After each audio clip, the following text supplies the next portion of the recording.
मला एक कॉल आला होता लास्ट मध्ये 26-28 तारखेला. 26 तारखेलाच कॉल आला होता. कारण मला सीसीचा पुष्पा नागरगोजेचा कॉल आला होता.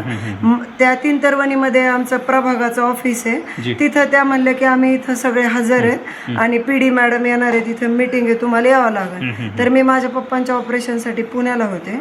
मग मला त्यावेळेस मीटिंगला येता आलं नाही. मग मी नाही म्हणून सांगितलं. त्याच्यानंतर मला बरेच दिवस कॉल आला नाही.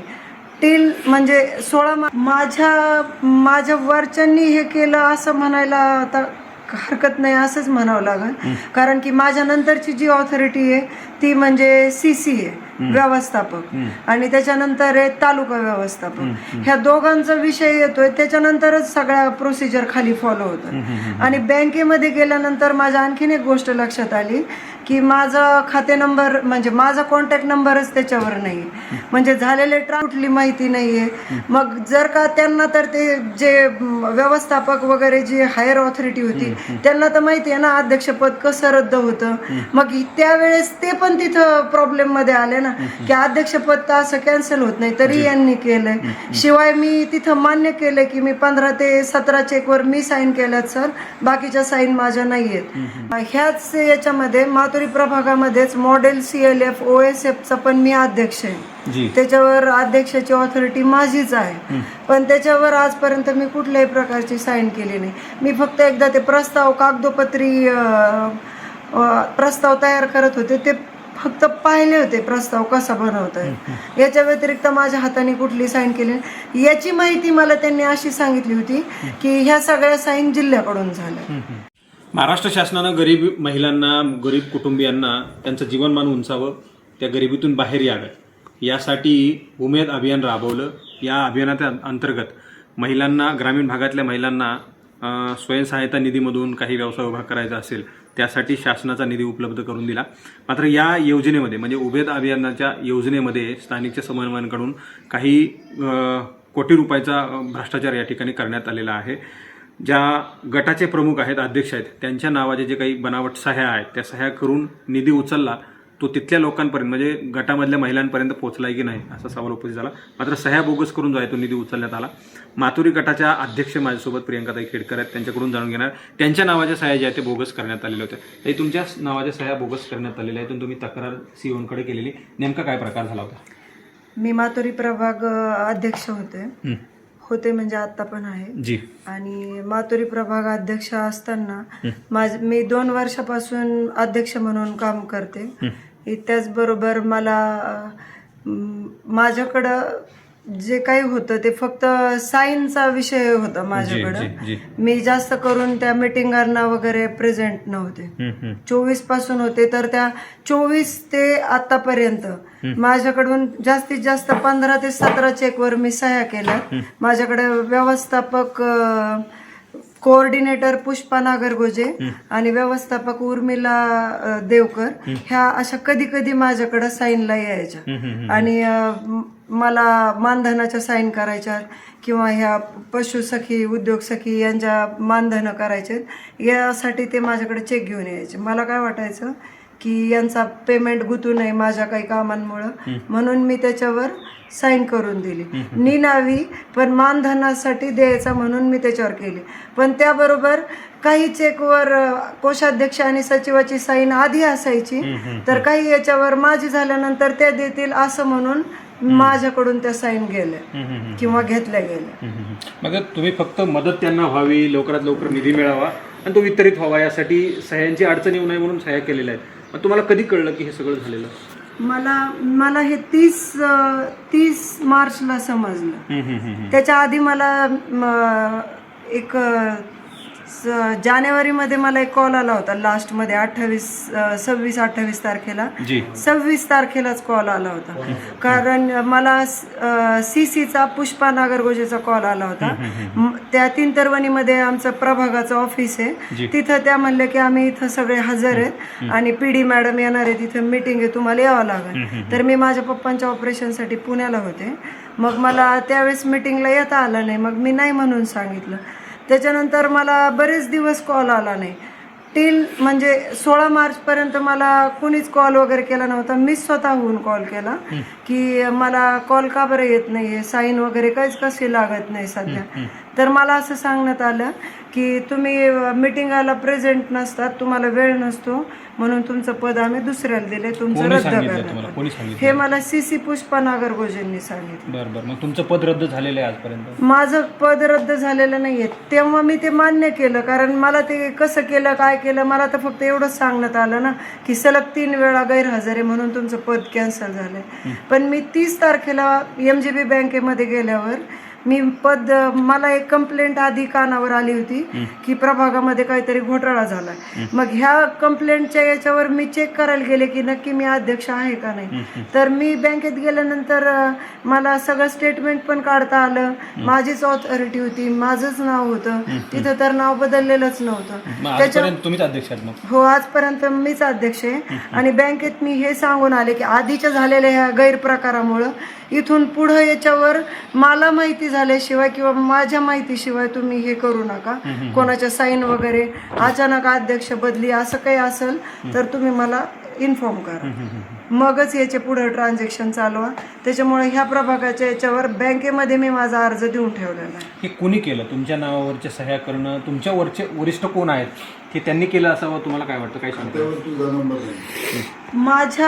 माझ्या वरच्यांनी हे केलं असं म्हणायला आता हरकत नाही, असंच म्हणावं लागेल. कारण की माझ्या नंतरची जी ऑथॉरिटी आहे ती म्हणजे CC आहे, व्यवस्थापक, आणि त्याच्यानंतर आहे तालुका व्यवस्थापक. ह्या दोघांचा विषय येतोय त्याच्यानंतरच सगळ्या प्रोसिजर खाली फॉलो होतं.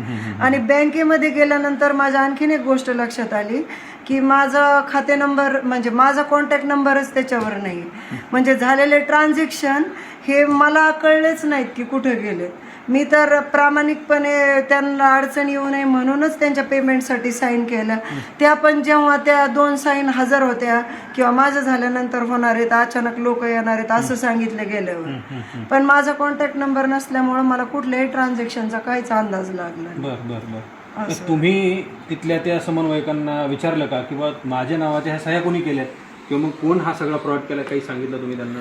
नाही, त्यांनी मला मान्य केलं ना की तुम्हाला वेळ नसतो, तुम्ही येऊ शकत नाहीत, म्हणून आम्ही तुमच्या काही सह्या केल्यात. कोणी मान्य केलं? हे CCंनी मान्य केलं, नागरगोजे मॅडम. पण त्याच्याबरोबर असा विषय, काही सह्या करणं आणि ऍक्च्युअल मध्ये स्टेटमेंट पाहिल्यानंतर मी केलेल्या सह्या आणि आलेल्या स्टेटमेंटची क्वांटिटी याच्यावर मला सुद्धा आश्चर्याचा धक्का बसलाय. म्हणूनच तर मला ही ऍक्शन घेणं भाग पडलं. ते जबाबदारी स्वीकारतायत आम्ही सह्या केल्यात? हो, त्या जबाबदारी स्वीकारली ना त्यांनी की आम्ही सह्या केल्यात म्हणून.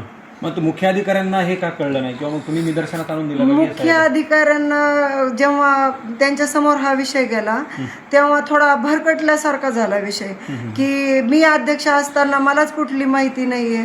मग जर का त्यांना तर ते जे व्यवस्थापक वगैरे जी हायर ऑथॉरिटी होती त्यांना तर माहिती आहे ना अध्यक्षपद कसं रद्द होतं. मग त्यावेळेस ते पण तिथं प्रॉब्लेम मध्ये आले ना की अध्यक्षपद तर असं कॅन्सल होत नाही, तरी यांनी केलंय. शिवाय मी तिथं मान्य केलं की मी 15 ते 17 चेकवर मी साईन केल्यात सर, बाकीच्या साईन माझ्या नाहीयेत. मग त्याच्यामुळे त्यांना पण तेव्हा त्यांच्या लक्षात आलं. पण आता ऍक्च्युअल पुढे सगळे पुरावे जेव्हा हातात येतील तेव्हाच त्याच्यावर ऍक्शन होईल. आणि आज आमच्या हातामध्ये इथपर्यंत गोष्टी आल्या की मानधन किती आलंय, किती वितरित झालंय, कोण CRP आहे कोण नाही, ते कुठलाही डाटा माझ्याकडे नसल्यामुळं प्रभागाचा कुठलाही डाटा माझ्याकडे नव्हता. इव्हन चेकबुक स्टॅम्प वगैरे कुठलंच नाही, बाकीचे त्या लिस्ट वगैरे तर नाहीच नाही. त्याच्यामुळे मला कळलं नाही ना कुठले मेंबर आहेत, कुणाला किती गेलंय, यांचं वरून किती क्रेडिट झालंय. हे तर मला लास्ट डेटला 30 तारखेला जेव्हा मी शोध घ्यायला गेले तेव्हा मला ते सापडले. आता हे तुमच्याकडे चेक सह्या करायचे शिक्के हे तुमच्याकडे नाही, माझ्याकडे ही कुठलीही गोष्ट नाही.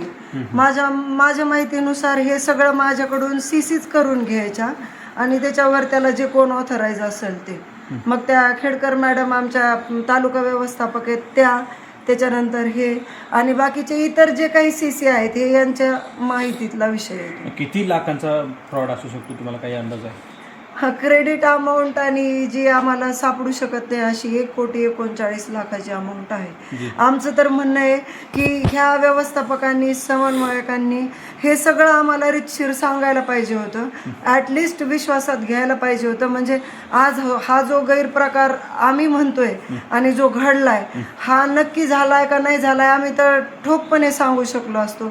एवढी लेंदी प्रोसिजर करण्याची गरज पडली. तुम्ही या संदर्भामध्ये माझ्या नावाच्या सहीचा वापर केलाय अशी तक्रार पोलिसात कधी दिली आहे, देणार आहात?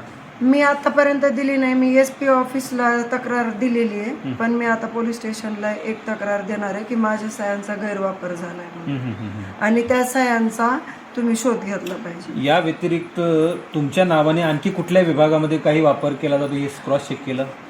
ह्याच याच्यामध्ये माथुरी प्रभागामध्येच मॉडेल CLF OSFचा पण मी अध्यक्ष आहे. त्याच्यावर अध्यक्षाची ऑथॉरिटी माझीच आहे, पण त्याच्यावर आजपर्यंत मी कुठल्याही प्रकारची साईन केली नाही. मी फक्त एकदा ते प्रस्ताव कागदोपत्री प्रस्ताव तयार करत होते, ते फक्त पाहिले होते प्रस्ताव कसा बनवता येईल. याच्या व्यतिरिक्त माझ्या हाताने कुठली साईन केली नाही. याची माहिती मला त्यांनी अशी सांगितली होती की ह्या सगळ्या साईन जिल्ह्याकडून झाल्या. मग ह्याच्याकडं माझं लक्ष असायचं काही कारण नाही. आणि मेन कारण म्हणजे मला त्याच्यावर मेसेजच नाही आहेत ट्रान्झॅक्शनचे, त्याच्यामुळे मला याचा काहीच अंदाज लागला. तुमचं अध्यक्षपद रद्द झालं हे तुम्हाला कोणी सांगितलं, कधी? हे मी स्वतःहून 16 मार्चला फोन केल्यानंतर मला आमच्या CC पुष्पा नागरगोजे यांनी सांगितलं की तुमचं पद आम्ही रद्द केलंय, तुमचं येणं होत नाही आणि सलग 3 वेळेस गैरहजर असलं तर आम्ही तुमचं पद रद्द करू शकतो. मग मला ते तसा ठराव घेऊन तुमचं पद रद्द झाले का? काय नाही, माझं पद तशा प्रकारे रद्द झालं नाही. ॲक्च्युअलमध्ये नंतर मला त्या गोष्टी जेव्हा लक्षात आल्या की ह्याला आपल्याला असं पाहिजे होतं की ग्रामसभेचे ग्राम संघाचे जे अध्यक्ष सचिव कोषाध्यक्ष आहेत ह्या सगळे गोळा करून नंतर यांची मीटिंग बोलावून मग अध्यक्षपद रद्द होतं किंवा नवीन नियुक्ती होती, पण असं काही झालेलं नाही. तुम्हाला का सांगितलं असेल त्यांनी तुमचं पद रद्द झालं म्हणून? तुम्ही पुढे काही कारवाई करू नये म्हणून वगैरे? आता असं म्हणावं लागेल की त्यांनी मला सेफ काढण्याचा प्रयत्न केला, पण मला खोटं बोलल्यामुळं मी त्याच्यात तशीच राहिले. मग आता मला पर्यायाने ह्या सगळ्या प्रकरणामध्ये मी जे केलेलं नाही ह्या गोष्टीला मला प्रूफ करण्यासाठी मला याच्यावर ऍक्शन घेणं भाग पडलं. आता CEO जतीन रहमानकडे तुम्ही गेल्यानंतर त्यांचं काय म्हणणं होतं? त्यांचं म्हणणं होतं की याची आपण रितसर चौकशी करू. आणि त्यावेळेस सगळे BM CC जे काही आहेत इतर जिल्हा बॉडी PD मॅडम हे सगळे लोक तिथं हजर असताना हे सगळे प्रश्न उत्तर झालेले. आणि त्यावेळेस मी किती चेकवर सह्या केल्या किंवा नाही केल्या ह्या सगळ्या गोष्टी का केल्या हे तिथेही मी माझ्या गोष्टी क्लिअर केल्या. खूप धन्यवाद. खूप भयंकर हा सगळा प्रकार आहे, संतापजनक प्रकार आहे. मी सांगितल्याप्रमाणे शासनानं उमेद अभियान गोरगरीब लोकांचं जीवनमान उंचावं यासाठी ही योजना लागू केलेली आहे. यामधून ग्रामीण भागामधल्या होतकरू ज्या महिला आहेत त्यांच्यासाठी काय नव्यानं करता येईल बोलायचं? हां, याच्यातून एवढीच अपेक्षा आहे की ज्या लोकांसाठी मी अध्यक्ष म्हणून साईन केली आणि ज्या लोकांनी ह्या उमेद अभियानाने ज्या लोकांसाठी हा उमेद अभियान उभं केलंय त्या लोकांपर्यंत याचा उपभोग याचा लाभ किंवा याची मदत त्यांना मिळली पाहिजे. याचबरोबर जे काही अनाथ लोक आहेत यांच्यासाठी काही स्कीम होत्या, अजून वेगवेगळ्या प्रकारामध्ये याच्यामध्ये भरपूर भाग आहेत ज्याची मदत वरून आलेली आहे, मागणी झालेली आहे, पण ते पुढं कोणापर्यंतच पोहोचलेले नाही. आणि याचा एवढा एकच विषय की ह्या सगळ्या गोरगरीब लोकांपर्यंत यांच्या गोष्टी पोहोचाव्यात. याचबरोबर लोकांच्या मनामध्ये एक प्रकारची भीती निर्माण झाली की आपण हो म्हणलं तर काय, नाही म्हणलं तर काय, की आम्ही काम केलंय. लोकांना एक प्रेशर होतं की तुमचं पेमेंट हे ग्रेडेशननुसार होतंय. मग ग्रेडेशननुसार जर पेमेंट होतंय तर मग माझा प्रभाग मॉडेल CLF कसा झाला, याचा अर्थ माझी यंत्रणा प्रॉपर काम करते हे तर सत्य आहे. मग जर का यांचं ग्रेडेशनवर पेमेंट मायनस होतंय तर माझा प्रभाग हा मॉडेल बनलाच नव्हता पाहिजे. हा पण याच्याबरोबर उपस्थित होणारा एक प्रश्न आहे. तर ह्या सर्व लोकांना न्याय मिळावा एवढीच माझी प्रामाणिक शेवटपर्यंत लढा देणार आहेत, ह्या प्रकाराची मुळाशी जाणार आहेत. कुणी हे सगळं केलेलं आहे? हो, याच्या शेवटपर्यंत जाणार आहे, कारण माझी इच्छा आहे, हा माझं सर्कल आहे, हे माझं प्रभाग म्हणजे उमेद अभियानाचा प्रभाग तर आहेच, पण माझ्या गावाचा माझ्या प्रभागाचा माझा भाग आहे तो. सगळ्यांची आमची एकत्र नाळ जुळलेली आहे आणि असा गैरविश्वास जवळच्या लोकांनी करू नये हे मात्र खरं. तर मी त्यामुळे सांगितलं की कुटुंबाचं जीवनमान उंचावं, ग्रामीण भागामधल्या ज्या काही महिला आहेत त्या महिला मुख्य प्रवाहात याव्यात, त्यांच्या कुटुंबामध्ये 2 पैसे मिळावेत आणि कुटुंबाचं जीवनमान उंचावं यासाठी ही योजना लागू करण्यात आली. मात्र जे काही जिल्हा समन्वयक असतील, तालुका लेवलवरचे कुणी व्यवस्थापक असतील, या लोकांनी फार शितापीनं शक्कल लढवून अध्यक्षाच्या नावाने जे काही सह्या केलेल्या आहेत, त्यांचे चेकवर सह्या केलेल्या आहेत, लाखो करोड रुपयांचा निधी उचलून गिळंकृत केल्याचा प्रकार हा दिसतोय. या सगळ्या गोष्टींमध्ये जतीन रहमान नेमका काय निर्णय घेणार आहेत? खरं तर या सगळ्या गोष्टीची चौकशी करू असं म्हटलेले आहेत. मात्र त्यांच्याच कार्यालयामध्ये बसलेले लोक जर अशा प्रकारे कायदेशीर पद्धतीनं आलेला निधी हा बेकायदेशीर पद्धतीनं वळवून गिळंकृत करणार असतील तर ही कायदेशीर कार्यालयाच्या कामकाजाला जी आहे ती काळिमा फासणारी गोष्ट आहे. या प्रकरणामध्ये मराठी महाराजसुद्धा खोलात जाऊन नेमकी काय परिस्थिती घडली आहे, काय भ्रष्टाचार झाला आहे ही माहिती करेल. कॅमेरा पर्सन अनिल धायगुडेंसह मी संग्राम धनवे, मराठी महाराष्ट्र न्यूज, शिरूर.